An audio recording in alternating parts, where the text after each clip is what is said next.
Oh, yep. There it is. Hey, Jack. Yeah. Just keep this doggy away, please, guys. What's the breed you reckon the snake? Oh, keelback. Oh, first kill. Hey, it's a keelback. Hello, little buddy. Oh, they're harmless. Yeah, harmless toad-eating species. Oh, well, we should be encouraging them. Yeah, if you, I mean, don't know how good this dog is with snakes or anything, but so might need to still take it to the bush. But yeah, these snakes are beautiful little things that are able to take down our cane toads. So it's they do look like they'd be a nasty snake. So yeah, well, that's what we thought. We thought, oh no, bloody way, and I called the kids next door, and because he was out in our lawn to start with, then he went under. Yeah. So. No, well, you've done the right thing. If you don't know what snake it is, you're best off not mucking around and just because see how he's still flattening out his neck and things like that. And they also, if you live anywhere where you get rough-scaled snakes, they can look very superficially similar to rough-scaled. Yeah. So a lot of people have made a mistake by picking up a rough scale and thinking it's a keelback. One fellow who was apparently a snake catcher took one home to his son, said, "Here, it's a keelback," and it turned out to be a rough scale. So. And the rough scale is deadly, is it? Yeah, deadly. It's a nasty one. Yeah. That's just a mock strike he's doing there, and he's flattening out his body as well. The worst thing these things really do, though, is let out a real foul smell. Can So, they? Oh, yeah, out of their cloaca, a bit like a skunk. Yeah. But they're often communal. You'll often find a few different ones of them. But yeah, that's just a keelback. So nothing. It's not venomous. It's in the colubrid family, so same family as tree snakes and stuff. Yeah. It's not technically a tree snake, but in that same family, which is basically just a mixed bag of snakes that don't fit into any other group. Flooding mostly came in from the reserve there at the back. Oh yeah, so you got so much water going through there on Friday. That looks like a good spot. We might just go take him over there, I think. Over the fence, yeah, because they're primarily frog eaters. Yeah, there's frogs and toads there, so yeah.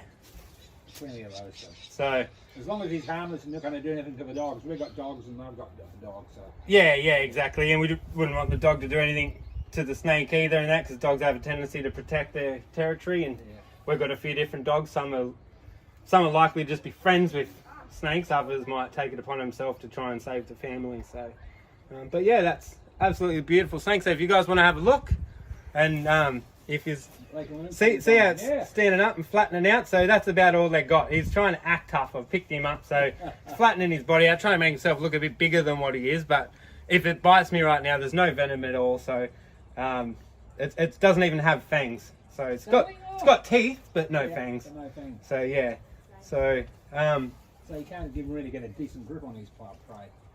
Well, for a frog they can, because they've got such soft skin and stuff, so they can really mince a frog, but yeah, they haven't needed to evolve into a venomous species to take down their prey. We mainly see that in rodent, like our most highly venomous snakes in the world are rodent specialists, and that's because their prey is so fast that even if they just nick a rat that's coming past, they've got to be able to kill it. So, whereas these guys will just ambush their prey and just grab it and swallow it down. So, I mean, cane toads, a big cane toad can still make them sick. They can still feel some effect, but generally speaking, yeah, they can eat a cane toad and be perfectly fine. So, a few of those around pretty special snake to actually have around. Oh, that's great. All right, well, thanks for coming out. No, my pleasure. Thanks for calling. Yeah. Absolutely gorgeous little snake, though. So, look at all these birds' nests. How cool is that? Not sure what birds these are, but yeah, that's wicked. That's phenomenal. There's one. So I probably shouldn't stand under here because look, that's what's going to happen to me. So I'm going to go. Not sure if these birds actually eat snakes, so going to go over there a bit. Okay, so here looks like a pretty good spot for a keelback.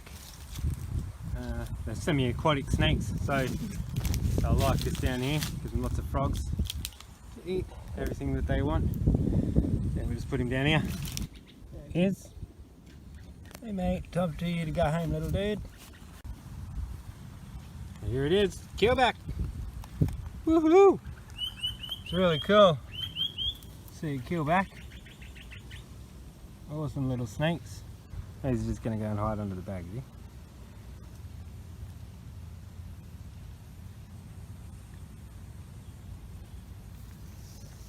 So they do look somewhat similar to a rough-scaled snake, mainly in the body. The head does look completely different if you know what you're looking for. And there he goes, straight into the water. Straight through the water. Anyway, he just went straight down in there. He'll hide in there. He's just as much at home in there as he is on the land. So that's where he feels like it's going to be safe. That's where it's going to go. He'll come out when he's ready.